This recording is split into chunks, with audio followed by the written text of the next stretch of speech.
अहानबदा मरुओइबा पाउ पिजरी लमसांगी थौदौदा चेनबा अमा पुलिसना फारे पुलिस कस्टडीदा रिमांड तौथख्रे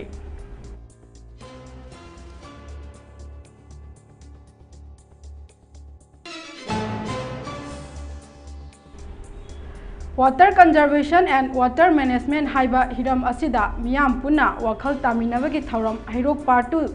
देवी मानतोपता पांगथोखरे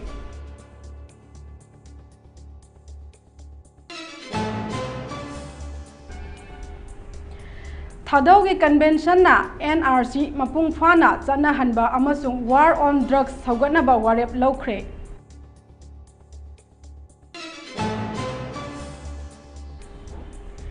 NPO ना कुकी एरिया दा पोचै पुबा गाड़ी सिंह चंगबा थिंख्रे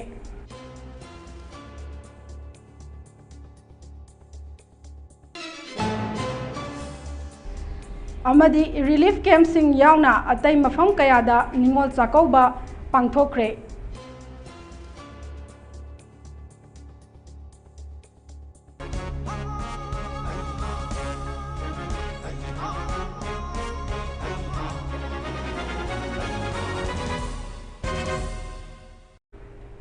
खुरुमजरी ममी टीवी मणिपुरी न्यूज मित्यंग ताबिरिबा सिंहबु निरुपमा मुतुमना तरामना उक्चरी पाउ संदोकना पिजरी ममांग थागी कुंथ्रा माथोगी नोंगालमदाई पुंग अहुमलोम तारकपदा लमसांगी मफम अमदा सेनापति डिस्ट्रिक्ट की कोदोम खुलेन विलेज तगी भी रानगांव ब्लेशन अपोकपा आई बैनो अमसुंग लियाई खुलेन दगी दालौ अपोकपा रिनुबु अनीबु फू चैबा अमदी शेल मुलहौबदा चेनबा नुपा अमा पुलिसना फारे हाइरी पुलिसना फारबा नुपा अदुगी ममिंग खुलेम संजीव एलाइस बीम चही कुंथ्रा अपोकपा लेखिद्रबा KH तोंबा नौरेमथोंग DC रोड तगिनी हाइरी पुलिसना महाकु फारबा मतुंग ngarang ड्यूटी मैजिस्ट्रेटा पुथोक्तुना मखा ताबा वहंग पहंग तौनबा पुलिस कस्टडीदा रिमांड तौख्रे हाइरी पनबयाई विहि रानगांव ब्लेशन अमसुंग दालौ अनिबु तमथीना फू चैदुना अमदी शेल मुलहौबगी थौदोकपु यानिंगदबा उटपा ओइना सेनापति डिस्ट्रिक्ट पुंबा हौखिबा नोवेंबर 3 गी नुंगथिलदगी हौदुना पुंग 14 गी शटडाउन लौथोखिबगा लोइनना नोवेंबर 8 तगी 9 फाउबा तौसेमदा बन लौथोखिबा लैख्रे सिक्योरिटी फोर्सना मणिपुर गी चिंगतम अमसुंग तंपाकी चिंगनबा मफम सिंगदा कॉम्बिंग ऑपरेशन अमदी एरिया डोमिनेशन की थबक लेप्तना चथरी नेशनल हाईवे 2 इम्फाल दिमापुर लंबीदा पोचै पुदुना लाकबा गाड़ी 94 सिक्योरिटी की अकनबा सेक्शन थौरांगा लोइनना इम्फाल दा पुसिलखरे चथोक चसिन तौबा अमदी गाड़ी चटपदा खुदोंग चादबा थोक्तनबगिदमक सिक्योरिटी फोर्सना अकनबा थबक लौखली पामदबा थौदोक थोक्तनबगिदमक चेक पॉइंट 110 हांदोकले मणिपुर की चिंग अमसुंग तमदगी लाकपा चिंगनबा मियोय 8 फागतुना मचिन हंगबगी थबक चथखि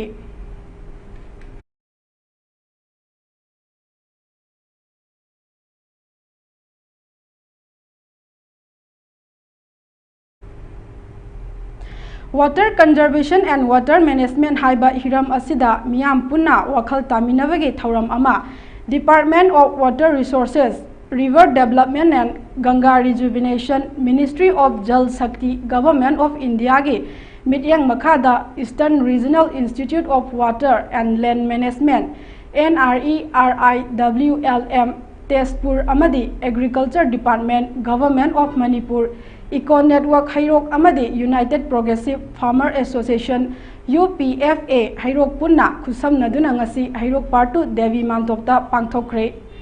ngasi ge थौरम अदुगा मरी लेनना doctor CH Victoria Devi assistant professor NRIWLM ना इसिंग लिगना सिजिनदुना अमदी मपुंग फाना योक्तुना थंबा अमदी मतौ करमना नोंगी इसिंग योकपा अमदी इसिंग निंगथीना सिजिनगनी हाइबगी मतंगदा वा खंगनखि हाइरी अमदी KH Nimaichan Singh cotton development officer project officer MMOB CD NER government of Manipur development of agriculture and agriculture ना हाइखिबदा साइंटिफिक ओइबा माओंगदा इसिंग योगलगा मना मसिंग थाबा सिंगी अवाबा लैहंदनबा हाइबा असिदा मरिक चुमना ngangi मखा तानसु ngasi थौरम अदुदा रिसोर्स पर्सन ओइना सरुक याखिबी डॉक्टर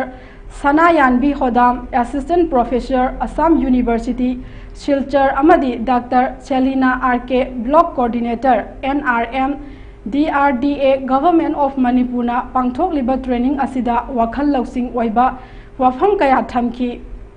लोइसलकपदा रिसोर्स पर्सन अमदी सरुक याखिबा सिंगा खना नैनाबासु पांगथोकी मतुंग तारकपदसु असिगुंबा थौरम असि तोइना पांगथोक्तुना मियामदा हेना वखल ताहन्नबा होनाखिगनी हाइखि थौरम अदुदा पुन्ना लोमी 150 हेना सरुक याखि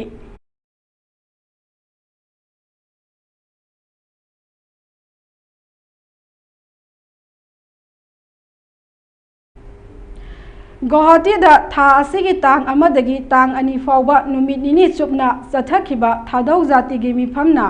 मणिपुरदा national register of citizens NRC मपुंग फाना चनाहनबा अमसुंग वार ऑन ड्रग्स सौगतनबा वारेप लौख्रे मणिपुरदा NRC चनाहनबना येलौमी सिंगी हक ngakतुना थंबा अमसुंग मियामगी याइफा थौरंग कया निंगथिना पाइखटपा ngamgani हाइरी हिरम असिदा स्टेट लैंगाकना अकनबा थबक लौखलिबा अदु निंगथिना खंगी अमसुंग मपुंग फाना सौगतकनी हाइरी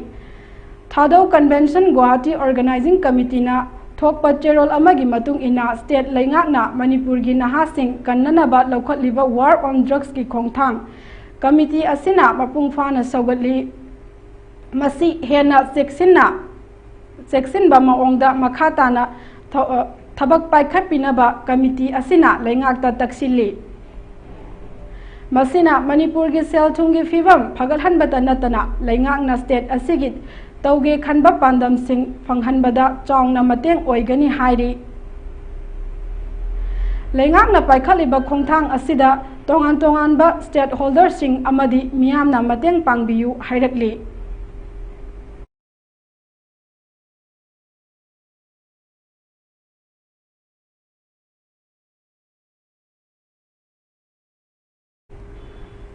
कुकी सिंगना हौखिबो अक्टोबर 18 गंपीफाइदा लैबा कोतुगी गेट मनाक्ता नगा नुपी अमगी पोचै पुबा गाड़ी अमा फाजिनखिबगा मरी लैनना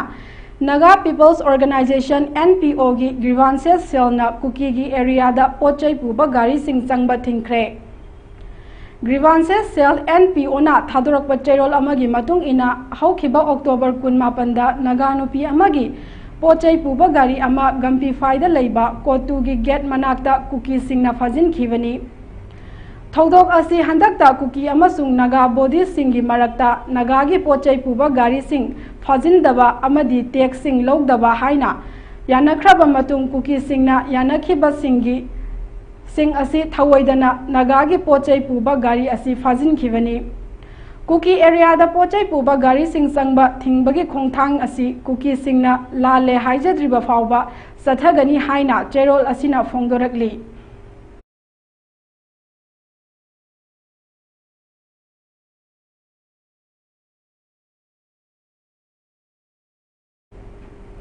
मणिपुर की मपाल लमसिंग यावना मणिपुर नरंग पांगथोखिबा निंगोल चकौबी थौरम Jiribam district Jiri development organisation JDO ना सिंधुना जिरीबाम की बाबूपरादा लैबा लमलन कम्युनिटी हॉल कम कांगसंगदा निंगोल चकौबी थौरम मपुंग फाना पांगथोखरे नरंगी थौरम अदुदा युमनाम सुमति देवी प्रेसिडेंट कदा जिरीबाम लोंगजम बिमोला देवी प्रेसिडेंट जिम्पाल Nongmaithem Sadanand Meitei adviser GDO doctor S Arun Kumar Mangang adviser JDO doctor TS Somrendra Singh adviser JDO अमदी एलांगबम देवान सिंह प्रेसिडेंट JDO ना प्रेसिडियम मेंबर ओइना सरुक याखी ngarang pangthokliba thoram asida jiribamda leiba ningol chani romna saruk yaki loinana JDO gi maikaidagi angamba khudol potsing su tamki ngarangi pangthokliba ningol chakouba thoram asida jiribamda leiba nupi pongmi singdasu khudol pot tamduna saruk yaki thoramga mari leinana tongan tongan buafam kayasu fongdok nakhi Ningol Chakouba gi thauram ngarang Kakching Khunau gi KBM English School da leiriba inmate Ningol oibi khudingmak Development Committee Kakching Khunau na ngamjaba khudol potsing piduna Ningol Chakouba gi thauram relief camp asida pangthokre. Amaromda Deputy Commissioner Jiribam Krishna Kumar IAS ki mideng makhada ngarang Borobekra Police Station da hangliba relief camp ta Ningol Chakouba gi thauram pangthokre. Thauram aduda Borobekra Police Station gi second OC Mohammad Salaudin Zakurador GP gi GRS Moina Dasna saruk yaki loinana Ningol Chakouba thauramga mari leinana relief camp asida leiriba inmate 96 ta one time assistant gi lupa lising humputra taruk su yenthoki hairi asisu Jiribamgi Vidyanagar Indoor Hall Sports Complex ta hangliva relief camp singi oinasu DC Krishna Kumar gi mityang makhada Chakouba gi thauram pangthokadauri. Nakal amaromda Ningol Chakouba gi thauram ngasi Kakching Khunau gi KBM School da leiriba inmate Ningol oibi khudingmak Development Committee Kakching Khunau na ngamjaba khudol potsing piduna Ningol Chakouba gi thauram relief camp asida pangthokre. Relief camp asida leiribi Seraudagi inmate L Basantina Fongdorkhibada Sahi amagi manungda amuktang lakba Ningol Chakouba asi committee gi ipa ipal ibung chaklaba singna Ningol oibi aikhoibu nungsibiduna Chakoubiba asi yamna nungai hairaduna mathangi Ningol Chakoubadadi isa gi iramda yumda hanjin hanbiduna ima ipa ibung ipo singa amuktangdi punna Ningol Chakouba gi thauram asi pangthok hanbiyu haina lainga ki mafamda thamoi sokna appeal tawrakli.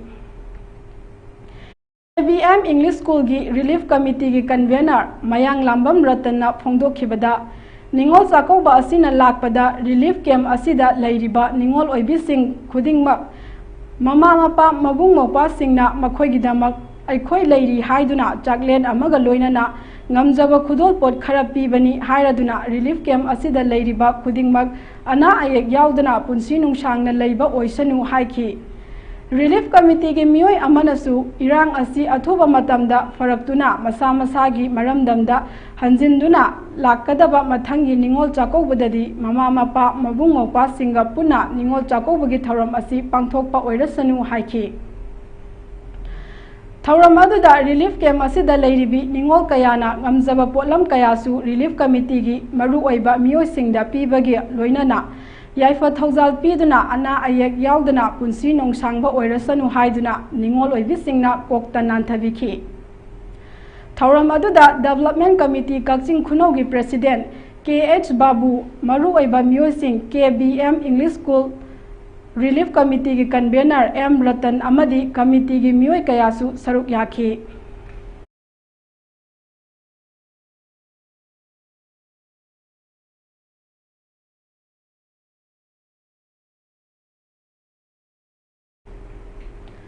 Mamang thagi October kulhumdoida Manipur Myanmar ngamkhai BP 72 manakta iraibak iramdam ngaknabnaba chatpa khongchat amada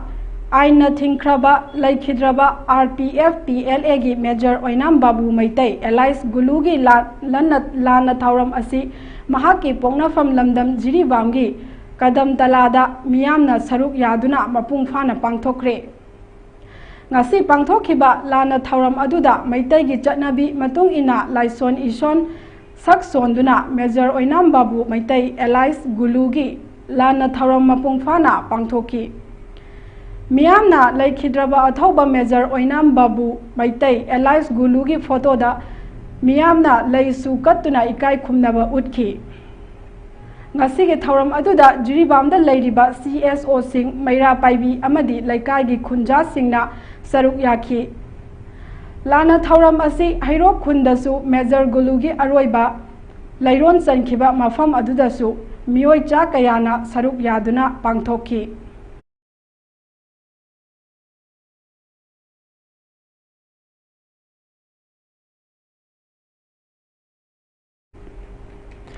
Kumbi Kendra gi manung chana laiba minority Muslim singna khundaba बोरायांबी खुंगंगी लंबी थोंगी फिबम का हेना फत्तबना चथोक चसिंदा प्रजा मियामदा खुदोंग चादबा मायोकनरिबसी अथुबा मतमदा लेंगाकना मियेंग चंगबियु हाइना BYPA ना अपील तौरकली बोरायांबी खुंगंगी अपुनबा बॉडी अमा ओइरिबा Borayangbi youth progressive alliance BYPA अमदी मौलूबी सिंगना ngasi पाउमी सिंगदा मौलूबी मोहम्मद मनीरुद्दीन फोंदोकलकपदा खुंगंग असिगी मयाइदा चेलिबा सदंग खोंग तुरेलगी मथक्ता उरिबा उ अमदी वागी थोंग असिदा बोरायांबी खुंजापली अमदी मयाई लेरक फाउदुना प्रजा मियामना हौजिक तंगाई फदना चटपदा यामना खुदोंग चादबा मायोकनरे हौजिक लैरिबा उगी थोंग असि ngasiदगी चही 10 मुकी ममांगदा मतमदुगी पंचायतना मियामगी खल्लगा सारंबदगी ngasi फाउबा मियामगी मुहुत ओइरिबा मियोय कना अमतना हन्ना फाउबा यंगसिनबिद्रे हायरदुना अथोबा मतमदा केंद्रगी MLA नसु मतमगा चानाबा थोंग अमा साबिनाबा पुकनिंग चिंगचिलकली पांगमी कांगबू अमगा उन्नबदा BYPA की प्रेसिडेंट मोहम्मद रफीजुद्दीन अमदी अतई मरु ओइबा कयासु याउखे लेरिबा बोरायांबी खुंगंग असिगी यामना मरु ओइबा अवाना कयागुमदा लानथोक लानजिन तौरिबा असि मतम खरांग मांगदा पंचायतना खजिक्तंग थोबिरमी मथंगदगी काखरिबा करिगुमबा अमा फो यंगजिनदा लाखी अदुबु हंदक बाइपा हाइना कलब अमा लिंखपसि थिगर हुंगपदा लाकपदगी हाइरिबा थोंग असि प्रजासिंगी अवाना कयागुमबा कनबा यागद्रा हाइना मखोइना हौजिकि चटनबा याबा मौंगदा थोंग असि अथु मथमदा साहनिंगी अखोइगी इमरजेंसी ओरकु मतमदा लानथोक लानजिन तौबा थोंगनि एमबी केंद्रगी मपु ओइबिरिबा सेंबी साबिबदु मतिक चाना चेनबिरिबा honourable MLA S Premchandra Singh थोंग असि अथुमदगी हाइरिबा थोंग असि प्रजासिंगी अवाना कयागुमबा कनबा यागद्रा हाइना मखोइना हौजिकि चटनबा याबा मौंगदा थोंग असि अथु मथमदा साहनिंगी अखोइगी इमरजेंसी ओरकु मतमदा लानथोक लानजिन तौबा थोंगनि एमबी केंद्रगी मपु ओइबिरिबा सेंबी साबिबदु मतिक चाना चेनबिरिबा ऑनरेबल MLA कयागुमदा लानथोक लानजिन तौरिबा असि मतम खरांग मांगदा पंचायतना खजिक्तंग थोबिरमी मथंगदगी काखरिबा करिगुमबा अमा फो यंगजिनदा लाखी अदुबु हंदक बाइपा हाइना कलब अमा लिंखपसि थिगर हुंगपदा का हेना अवा अना तारबा इमुंग कयादा लेप्तना लाइक माइंडेड ग्रुप LMG मणिपुरना मिनुंगसीगी तेंगबांग पिरकपगी सरुक अमा ओइना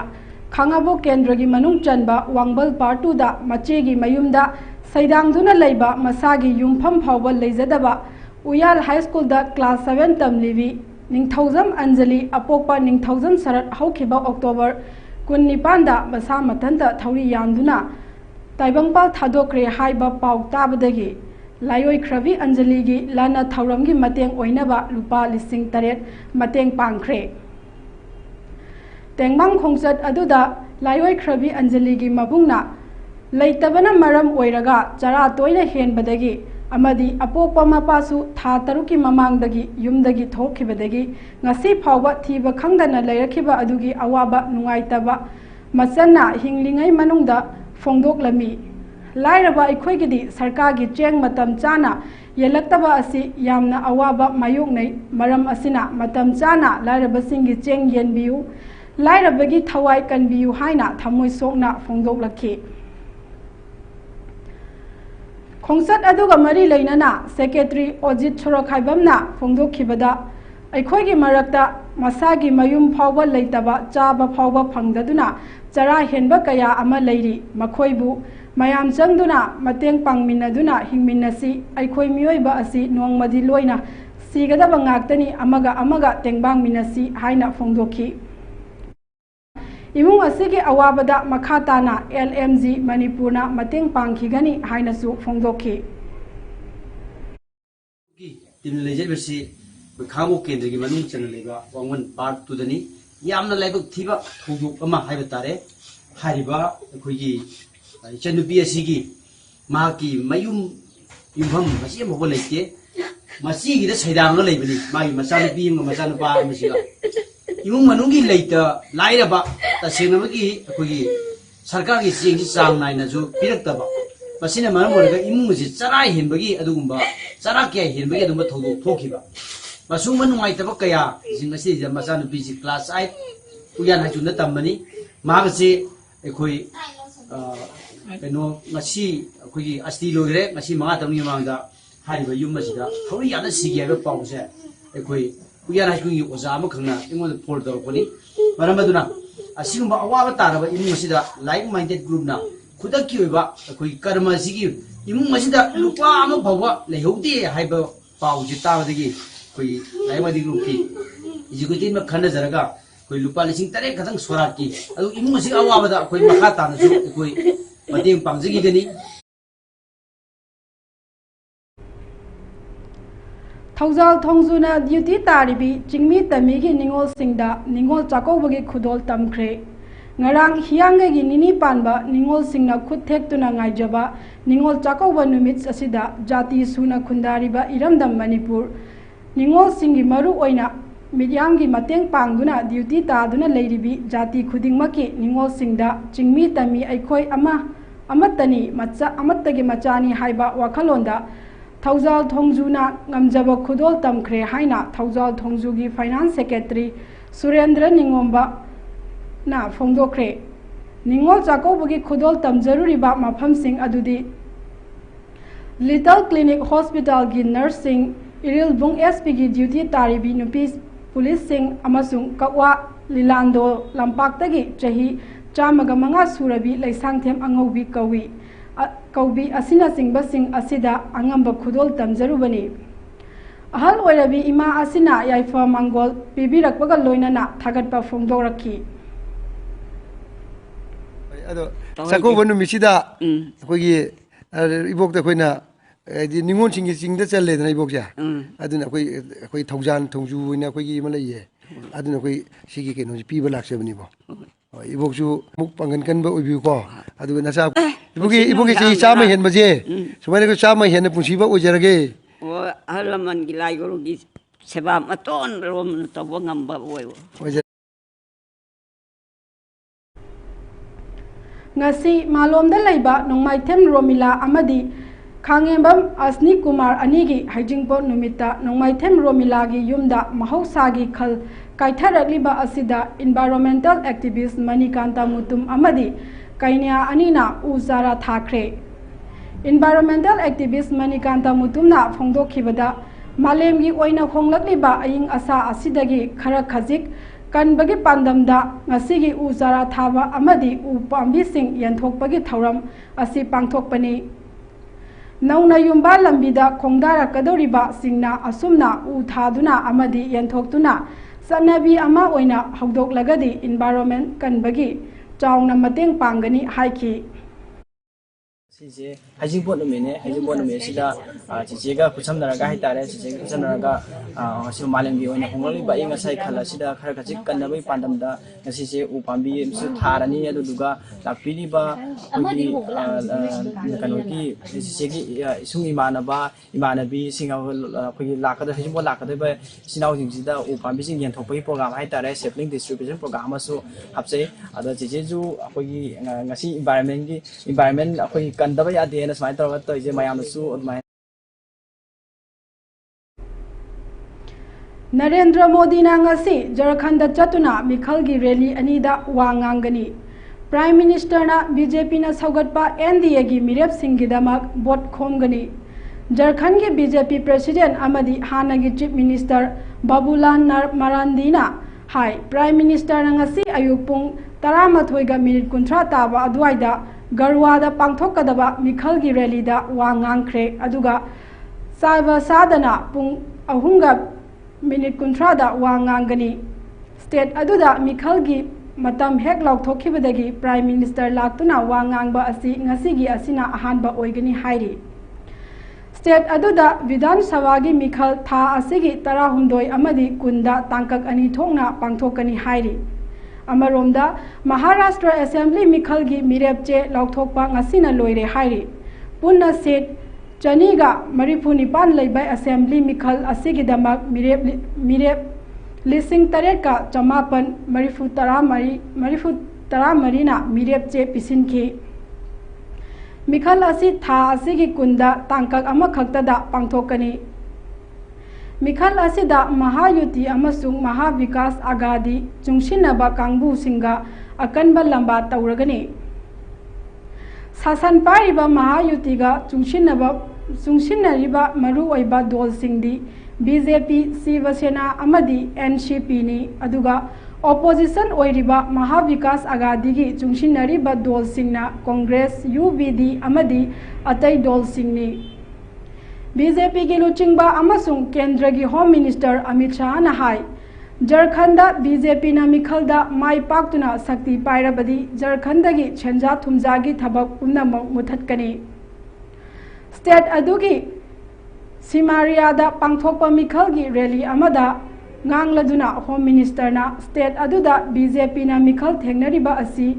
Hemant Soren bu lokthokpa khaknate state aduda awonba puraknabani haiki.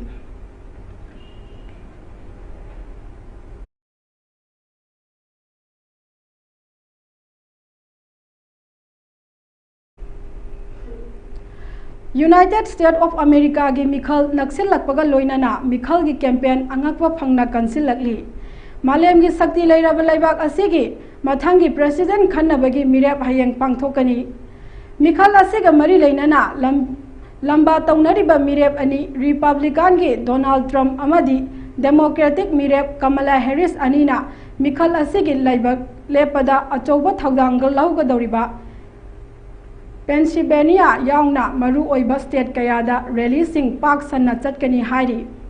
hojik phawbada Mikhal asida voter million 63 henba vote thadanakhre masi mamangi ing lising ani kunda pangthokhiba Mikhal aduda anganba matamda thadakhiba vote masing million chamaga manga adudagi hanthaba oiri Handaki Mikhal asida Nevada, Arizona, Georgia, North Carolina, Wisconsin, Michigan, amasung Pennsylvania da President gi mirep lepada achoba thaudang logani hairi. Karigumba Mikhal asida mirep amana Electoral College ki vote chaniga humpudra phangduna mai paknaba hotnabada hairiba state ching asigi manungda ahum sungsoi soidana mai pakpa tangai fade hairi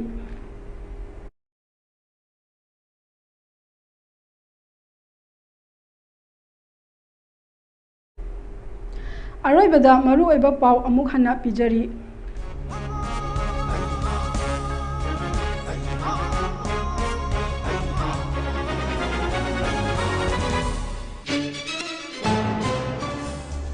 lamsangi thaudokta chenaba ama police na fare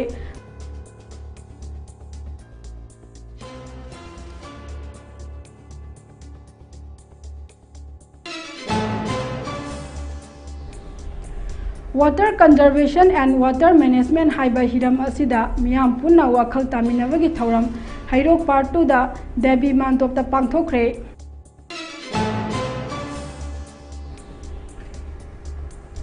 Thadou ki convention na NRC mapung fana chana hanba amasung war on drugs saugatna ba warep laukhre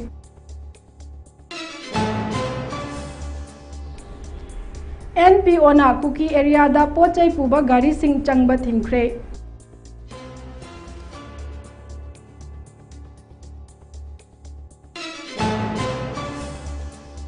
amadi relief camp sing yauna atai mafam kayada Ningol Chakouba pangthokre